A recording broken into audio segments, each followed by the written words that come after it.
दोस्तों आपका स्वागत है यूरेका पे। आज हम क्वेश्चन आंसर सीरीज में क्लास 12th के एनसीईआरटी पॉलिटिकल साइंस के चैप्टर 5 को देखेंगे। इस चैप्टर में हम आपातकाल से संबंधित महत्वपूर्ण प्रश्न को लेकर के आए हैं, जो कि आपके सभी एग्जाम के लिए अत्यंत महत्वपूर्ण है, चाहे वो बोर्ड एग्जाम हो या फिर सीयूईटी का एग्जाम हो। इन सभी प्रश्न को हम एक्सप्लेनेशन के माध्यम से सॉल्व करेंगे। तो आइए प्रश्न को देखते हैं। दोस्तों पहला प्रश्न है, 1975 का आपातकाल संविधान के किस आधार पर घोषित किया गया था। दोस्तों 1975 में 25 जून 1975 को जो आपातकाल की घोषणा की गई थी, ये आंतरिक अशांति के आधार पर आपातकाल की घोषणा हुई थी और इस समय देश के प्रधानमंत्री इंदिरा गांधी जी थी और कांग्रेस पार्टी की सरकार थी इस समय पे, और आंतरिक अशांति के आधार पर आपातकाल की घोषणा की गई थी। नेक्स्ट क्वेश्चन है, आपातकाल लागू करने की औपचारिक सिफारिश किसके द्वारा की गई थी।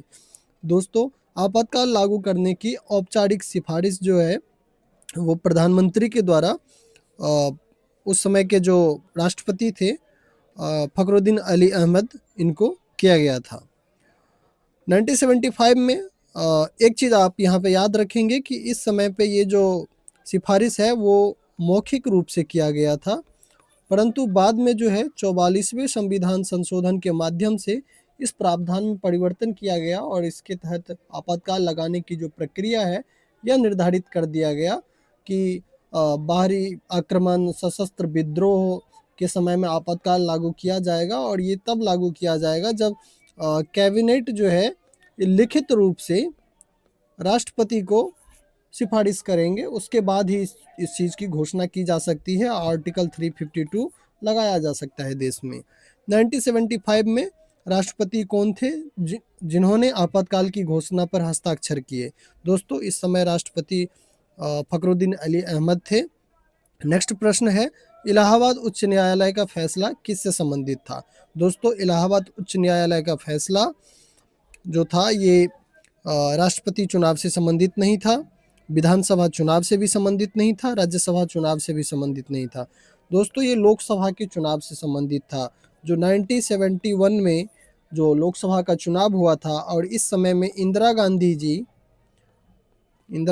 जी के निर्वाचन को जो है इस याचिका के माध्यम से इलाहाबाद हाईकोर्ट में चुनौती दिया गया था और इलाहाबाद हाईकोर्ट ने फैसला सुनाया था और इनके निर्वाचन में सरकारी मशीनरी के प्रयोग की वजह से इनके निर्वाचन को रद्द कर दिया गया था।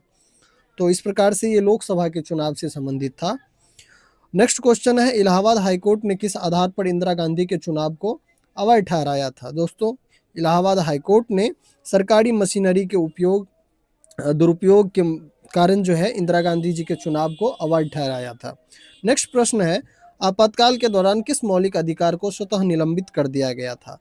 दोस्तों आपातकाल के दौरान इस समय जो है मौलिक अधिकार में आर्टिकल 19 को स्वतः निलंबित कर दिया गया था और एक तरीके से अगर देखा जाए तो मौलिक अधिकार एक प्रकार से गौण हो चुकी थी इस समय आपातकाल के दौरान, इसीलिए इसे लोकतंत्र की हत्या के रूप में भी जाना जाता है और इस समय व्यापक पैमाने पे लोगों के अधिकार का हनन हुआ था। तो दोस्तों जो आर्टिकल 19 है इससे संबंधित जो महत्वपूर्ण प्रावधान है वो यह है कि अभिव्यक्ति की स्वतंत्रता, शांतिपूर्ण सभा करने की स्वतंत्रता, संगठन बनाने की स्वतंत्रता, आवागमन की स्वतंत्रता, निवास की स्वतंत्रता और पेशा करने की स्वतंत्रता, चुनने की स्वतंत्रता। तो दोस्तों इन सभी प्रकार के अधिकारों के ऊपर में बैन लगाया गया था। आपके पास में अभिव्यक्ति की स्वतंत्रता नहीं थी क्योंकि प्रेस सेंसरशिप लागू कर दिया गया था, आप सभा नहीं कर सकते थे, विपक्षी पार्टी के नेताओं को गिरफ्तार किया गया था, संगठन नहीं बना सकते थे, कई आरएसएस और जमाते इस्लामी जैसे संगठन के ऊपर में इस समय पे प्रतिबंध लगा दिया गया था, आवागमन की भी स्वतंत्रता कम हो चुकी थी और निवास की जैसी स्वतंत्रता, पेशा चुनने की स्वतंत्रता, क्योंकि देश में इस समय पे जो माहौल था वो एकदम अफरा तफरी का माहौल था, तो इस हिसाब से लोगों का मौलिक अधिकार जो है व्यापक पैमाने पे हनन हुआ। और बाद के वर्षों में जब जनता पार्टी की सरकार के दौरान 1978 में और 44वें संविधान संशोधन के माध्यम से यह प्रावधान किया गया कि आपातकाल के दौरान आर्टिकल 19 और आर्टिकल 21 जो है अब निलंबित नहीं हो सकते हैं जब कभी भी आपातकाल की घोषणा की जाएगी। दोस्तों मौलिक अधिकार से संबंधित अगर हम देखें तो मौलिक अधिकार का प्रावधान भारतीय संविधान के अनुच्छेद 12 से 35 तक किया गया है और ये भारतीय संविधान के भाग 3 में जो है इसका वर्णन है। नेक्स्ट प्रश्न है, आपातकाल के समय प्रेस की स्वतंत्रता पर क्या लगाया गया था? दोस्तों, आपातकाल के दौरान प्रेस की स्वतंत्रता पे सेंसरशिप लगाया गया था और बहुत सारे न्यूज़ एजेंसी उस समय पे बंद भी हो गया और किसी भी अखबार जो मीडिया हाउसेस थे उनको खबर छापने से पहले सरकारी जांच से गुजरना होता था, तो इसी को सेंसरशिप के रूप में जाना गया। नेक्स्ट प्रश्न है, विपक्ष नेताओं की गिरफ्तारी किस कानून के अंतर्गत की गई? दोस्तों, आपातकाल के दौरान व्यापक पैमाने पे लोकतांत्रिक आवाज़ को दबाने के लिए विपक्ष के नेताओं का गिरफ्तारी किया गया और यह गिरफ्तारी जो है मीसा एक्ट 1971 के तहत किया गया था और मीसा एक्ट को भी 44वें संविधान संशोधन 1978 में जब हुआ था तो इस समय मीसा एक्ट को रद्द कर दिया गया था। और अगर हम देखें मीसा एक्ट के बारे में अगर कुछ तथ्य समझें तो मीसा से तात्पर्य है maintenance of international security act 1971। यह एक निवारक नज़रबंदी कानून था जो कि इंदिरा गांधी की सरकार में बनाया गया था। सरकार को अधिकार देता था यह कानून कि वह किसी व्यक्ति को बिना मुकदमा चलाए और बिना अदालत में पेश किए हिरासत में रख सकता था और इस कानून का व्यापक पैमाने पर दुरुपयोग किया गया आपातकाल के दौरान। नेक्स्ट प्रश्न है, 1975 से लेकर के 1977 के दौरान किस संविधान संशोधन ने संसद की शक्ति बढ़ाई? दोस्तों, इस समय एक्चुअली जो संविधान संशोधन जो अधिक विवादास्पद रहे वो तो 38वां, 39वां और 42वां था, परंतु जो 42वां संविधान संशोधन था इसको लघु संविधान के रूप में भी जाना जाता है और ये अत्यधिक विवादास्पद संविधान संशोधन था जिसने संसद की शक्ति को अधिक बढ़ाया और बाद के वर्षों में 44वें संविधान संशोधन के माध्यम से जनता पार्टी की सरकार में 42वां संविधान संशोधन था उसके कई प्रावधान को निरस्त कर दिया गया। नेक्स्ट प्रश्न है, 42वें संविधान संशोधन को किस नाम से जाना जाता है? तो दोस्तों, मिनी संविधान के नाम से जाना जाता है। आपातकाल के दौरान अनुशासन पर्व का नारा किससे जुड़ा हुआ था? दोस्तों, आपातकाल के दौरान जब विपक्षी पार्टियों के द्वारा इंदिरा गांधी जी के इस्तीफे की डिमांड की जा रही थी, उसी समय आपातकाल की घोषणा हुई थी और विपक्ष ने कहा कि ये लोकतंत्र के काले अध्याय की तरह है, लोकतंत्र की हत्या है, संवैधानिक की हत्या है। तो यहीं पे इंदिरा गांधी जी ने इसे सुशासन पर्व का नारा दिया। 1975 में राष्ट्रीय आपातकाल के दौरान तत्कालीन जो पीएम थे इंदिरा गांधी जी देश के अनुशासन, नियंत्रण और व्यवस्था स्थापित करने के नाम पे अनुशासन पर्व मनाया आपातकाल के दौरान, जो कि कहीं से भी नहीं था क्योंकि यहाँ पे व्यापक पैमाने पे कानून का उल्लंघन किया जा रहा था, संवैधानिक अधिकारों का उल्लंघन किया जा रहा था, लोगों के मौलिक अधिकार निलंबित हो चुके थे, तो इस तरीके से ये कतई भी अनुशासन पर्व नहीं था। नेक्स्ट प्रश्न है, किस कार्यक्रम ने आपातकाल के दौरान सबसे अधिक जन असंतोष पैदा किया? दोस्तों, जबरन नशबंदी का कार्यक्रम आपातकाल के दौरान सर्वाधिक जन असंतोष पैदा किया, खास करके उत्तर बिहार में जहाँ पे आपातकाल का सर्वाधिक प्रभाव पड़ा था। इन्हीं क्षेत्र में जो है जबरन नसबंदी कराया गया और ये नसबंदी कार्यक्रम का संचालन जो है संजय गांधी जी के द्वारा किया गया था, इसका नेतृत्व प्रदान किया गया था। नेक्स्ट प्रश्न है कि एसडीएम जबलपुर मामला किससे संबंधित था? दोस्तों, SDM Jabalpur versus Shivkant Shukla case था एक जो 1976 में आया। इसे हैबियस कॉर्पस केस भी कहा जाता है और 1975 में राष्ट्रीय आपातकाल लगाया गया था और हजारों लोग को मीसा के तहत बिना मुकदमे जेल में डाला गया था। दोस्तों, 1976 में एससी का इस केस को लेकर के जो फैसला आया था इसमें कहा गया था कि आपातकाल के समय कोई भी व्यक्ति अदालत नहीं जा सकता है भले ही उसकी व्यक्तिगत स्वतंत्रता अवैध रूप से छीनी गई हो। आर्टिकल 21 प्रभावी रूप से निलंबित माना गया था इस समय में। और दोस्तों, ये जो याचिका दायर किया गया था ये अपने संविधान में जो बंदी प्रत्यक्षीकरण जैसी जो व्यवस्था है इस चीज़ को लागू करने के लिए ये याचिका दायर किया गया था, परंतु जो उस समय कोर्ट का जो फैसला आया था वो इसके अगेंस्ट में था, जिससे कि लोगों के मौलिक अधिकार की हनन हो रही थी। दरअसल बंदी प्रत्यक्षीकरण याचिका के तहत किसी भी व्यक्ति के गिरफ्तारी को चुनौती दी जा सकती है कि उसे वैध तरीके से गिरफ्तार किया गया है या फिर अवैध तरीके से गिरफ्तार किया गया है। परंतु यहाँ पे जो कोर्ट का फैसला था कि आपातकाल के समय में कोई भी व्यक्ति अदालत नहीं जा सकता है अपने गिरफ्तारी के विरुद्ध। नेक्स्ट प्रश्न है कि एडीएम जबलपुर फैसले में सर्वोच्च न्यायालय ने क्या कहा था। दोस्तों उनका कहना था कि आपातकाल में बंदी प्रत्यक्षीकरण लागू नहीं होता है। नेक्स्ट प्रश्न है आपातकाल के दौरान संसद की भूमिका कैसी रही। दोस्तों आपातकाल के दौरान संसद की भूमिका जो है पूरी तरह से स्वतंत्र, अत्यधिक शक्तिशाली, सीमित और निष्क्रिय। अगर हम देखें तो संसद की भूमिका इस समय पे जो है अत्यधिक शक्तिशाली हो चुकी थी। ये संसद को अधिक सर्वोपरि बनाया गया था और काफ़ी सारे संवैधानिक संशोधन भी किए गए थे। नेक्स्ट प्रश्न है आपातकाल के समय चुनाव क्यों स्थगित कर दिए गए थे। क्योंकि दोस्तों आपातकाल के समय देश में युद्ध तो था नहीं, संविधान अनुमति नहीं देता, ये चीज़ भी नहीं था, क्योंकि यहाँ पे लोकतांत्रिक प्रक्रिया बाधित थी। दोस्तों लोकतांत्रिक चीज़ें हो नहीं रही थी, लोकतांत्रिक प्रक्रिया बाधित हो चुकी थी, तो इसीलिए चुनाव नहीं करवाए जा सकते थे, क्योंकि चुनाव भी लोकतंत्र का एक अभिन्न अंग है और चुनाव तभी एक वैध चुनाव है। लोकतंत्र के लिए वैध चुनाव वही है जहाँ पे लोकतांत्रिक रूप से चुनाव हो और निष्पक्ष रूप से चुनाव हो, उसको एक वैध चुनावी प्रक्रिया माना जाता है। नेक्स्ट प्रश्न है आपातकाल किस वर्ष समाप्त हुआ। दोस्तों आपातकाल की समाप्ति 1977 में हुई थी। नेक्स्ट प्रश्न है 1977 के आम चुनाव में किस दल की सरकार बनी थी। दोस्तों 1977 के आम चुनाव में जनता पार्टी की सरकार बनी थी और पीएम पहले जनता पार्टी में जो बने वो मोरारजी देसाई जी बने, जो 77 से लेकर के 79 तक रहे। और बाद में कांग्रेस आर यानी कांग्रेस इंदिरा गांधी के नेतृत्व वाली कांग्रेस पार्टी जो कि 77 में हार गई थी केंद्रीय स्तर पे, और इसने चरण सिंह जी को समर्थन दिया और चरण सिंह जी भी कुछ समय के लिए पीएम बने, परंतु बाद के वर्षों में उन्होंने बहुमत खो दिया कांग्रेस की समर्थन खत्म होने की वजह से, फिर इस पार्टी का विघटन हो गया था। तो 77 के आम चुनाव में जनता पार्टी की सरकार बनी थी और ये इस जनता पार्टी में अलग अलग विचारधारा की पार्टियां शामिल थी और इन्होंने गठबंधन बना करके चुनाव लड़ा था आपातकाल के बाद जो चुनाव हुआ था।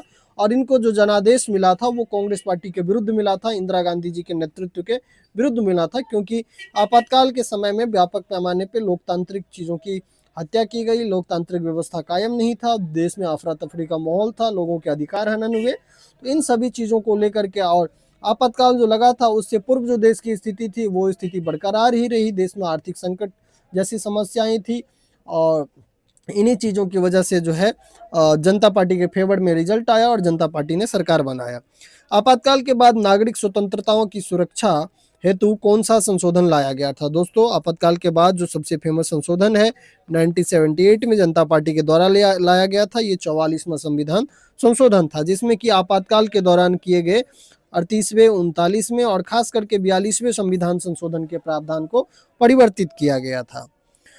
नेक्स्ट प्रश्न है 44वें संविधान संशोधन का मुख्य उद्देश्य क्या था। दोस्तों मौलिक अधिकार की रक्षा तो नहीं था, न्यायपालिका को कमजोर करना, संसद को सर्वोच्च बनाना, राष्ट्रपति की शक्ति बढ़ाना। दोस्तों 44वें संविधान संशोधन का जो मुख्य उद्देश्य था वो संसद को सर्वोच्च बनाना, क्योंकि संसद की शक्ति को बढ़ाया गया था इस संविधान संशोधन के माध्यम से। नेक्स्ट प्रश्न है एनसीईआरटी के अनुसार आपातकाल लगाने का वास्तविक कारण क्या था। दोस्तों देश की सुरक्षा नहीं था, आर्थिक सुधार भी नहीं था, संवैधानिक संकट भी नहीं था, एक्चुअली सत्ता बरकरार रखना चाहती थी इंदिरा गांधी, इसलिए जो है आपातकाल की घोषणा की गई, क्योंकि देश में लगातार जो है हड़ताल आंदोलन चल रहे थे देश की उस समय की सामाजिक आर्थिक स्थिति की वजह से। और साथ ही साथ इसी समय 1975 में जो इलाहाबाद हाईकोर्ट का जो फैसला इंदिरा गांधी जी के चुनाव के विरुद्ध आया था, इस वजह से जो है आपातकाल की घोषणा की गई थी। आपातकाल के दौरान न्यायपालिका की स्थिति कैसी थी। दोस्तों आपातकाल के दौरान जैसे कि आपातकाल से पूर्व भी न्यायपालिका और सरकार के मध्य जो है टकराहट की स्थिति रही थी कई प्रावधान को लेकर के, और आपातकाल के दौरान की अगर हम बात करें तो इस समय पे दबाव में थी न्यायपालिका इस समय पे स्वतंत्र रूप से कार्य नहीं कर रही थी, क्योंकि जैसे हमने ऊपर आपको बताया कि बंदी प्रत्यक्षीकरण जैसे चीज़ों को लेकर के जब कोर्ट जाया गया तो सुप्रीम कोर्ट ने मना कर दिया कि लोगों के पास में इस प्रकार के अधिकार आपातकाल के समय में नहीं है और ये निलंबित हो जाता है। नेक्स्ट प्रश्न है किस नेता ने आपातकाल का खुला विरोध किया था। दोस्तों आपातकाल का विरोध बहुत सारे नेताओं को द्वारा किया गया था। संजय गांधी जी तो कांग्रेस के थे तो इन्होंने विरोध नहीं किया था, मोरारजी देसाई ने विरोध किया था और जगजीवन राम ने भी विरोध किया था। आपातकाल के बाद जगजीवन राम ने कांग्रेस फॉर डेमोक्रेसी नाम की पार्टी भी बनाया इन्होंने। यानी ये पार्टी जो बनाया गया था जगजीवन राम जी के द्वारा, वो लोकतंत्र समर्थक लोगों को मिलाकर के इन्होंने इस पार्टी का निर्माण किया था आपातकाल के बाद में। मोरारजी देसाई तो इंदिरा गांधी जी के अगेंस्ट में थी ही, और जनता पार्टी के गठन में इनका भी महत्वपूर्ण योगदान रहा। और ये इंदिरा गांधी जी के जब इंदिरा गांधी जी शास्त्री जी के मृत्यु के बाद 1966 में पीएम बनी थी, इसी समय से इंदिरा जी की ये विरोधी रही है, और बाद में ये सिंडिकेट में थे, कांग्रेस ओ में के नेता के रूप में रहे। और जनता पार्टी की जब सरकार बनी तो ये मोरारजी देसाई जी पीएम बने थे पहले, और उसके बाद में चौधरी चरण जी बने थे। तो आप ये दोनों टिक इसमें कर सकते हैं। इसमें से अगर मान लीजिए किसी एक लीडर का नाम रहेगा तो आप किसी एक लीडर का नाम लिख सकते हैं, जिसमें कि मोरारजी देसाई जी सर्वप्रमुख थे, परंतु आपातकाल के विरुद्ध जगजीवन राम जी भी थे। आपातकाल के समय मीडिया की भूमिका कैसी रही? दोस्तों, मीडिया के ऊपर में सेंसरशिप लागू किया गया था, तो आप लिख सकते हैं कि नियंत्रित व्यवस्था थी, नियंत्रित भूमिका रही थी, सरकार कंट्रोल करने की कोशिश की मीडिया के ऊपर में। आपातकाल के दौरान किस संस्था की स्वायत्तता सबसे अधिक प्रभावित हुई थी? तो दोस्तों, मीडिया की स्वायत्तता सर्वाधिक प्रभावित हुई थी। आपातकाल के समय किस नारे से सरकार ने अनुशासन को सही ठहराया था? दोस्तों, आपातकाल के दौरान अनुशासन पर्व जैसा नारा जो है दिया गया था इंदिरा गांधी जी के द्वारा। ये गरीबी हटाओ का नारा 1971 के चुनाव में इंदिरा जी के द्वारा दिया गया था, इंदिरा गांधी के द्वारा। और संपूर्ण क्रांति का नारा जो है जेपी ने जब शासन व्यवस्था के खिलाफ, भ्रष्टाचार के खिलाफ जो 1974 में छात्र आंदोलन का नेतृत्व आरंभ किया था, बिहार छात्र आंदोलन, तो इन्होंने संपूर्ण क्रांति का आह्वान किया, और इस आंदोलन को राष्ट्रीय स्तर के आंदोलन बनाने में महत्वपूर्ण भूमिका रहा संपूर्ण क्रांति के आह्वान का। जय जवान जय किसान का नारा शास्त्री जी ने दिया था। पीएम थे ये अपने देश के, दूसरे पीएम बने थे, और शास्त्री जी ने ये नारा 1966 में दिए थे, और इसी वर्ष इनकी मृत्यु भी हुई थी। ये इसलिए दिया गया था क्योंकि इस समय देश में अकाल की भी स्थिति थी, और 1965 में भारत और पाकिस्तान के मध्य युद्ध भी हुआ था। तो इस समय किसान और सेना दोनों ही देश के लिए बहुत ही महत्वपूर्ण थे। इन्हीं चीज़ों की पर्सपेक्टिव को देखते हुए जय जवान जय किसान का नारा दिया गया था शास्त्री जी के द्वारा इस समय पे। नेक्स्ट प्रश्न है, आपातकाल के अनुभव ने भारतीय लोकतंत्र को क्या सिखाया?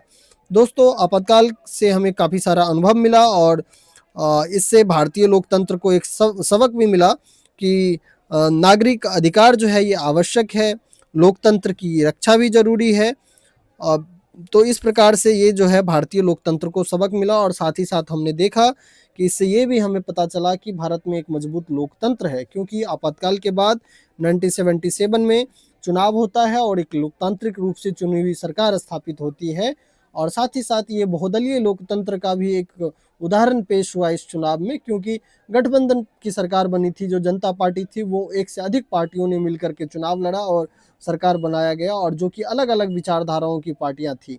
तो इस हिसाब से ये चुनाव अत्यंत महत्वपूर्ण माना गया भारतीय लोकतंत्र के लिए। आपातकाल को एनसीईआरटी किस रूप में देखती है? तो दोस्तों, आपातकाल को एनसीईआरटी जो है वो अस्थायी विचलन के रूप में देखती है, जो लगाया गया था।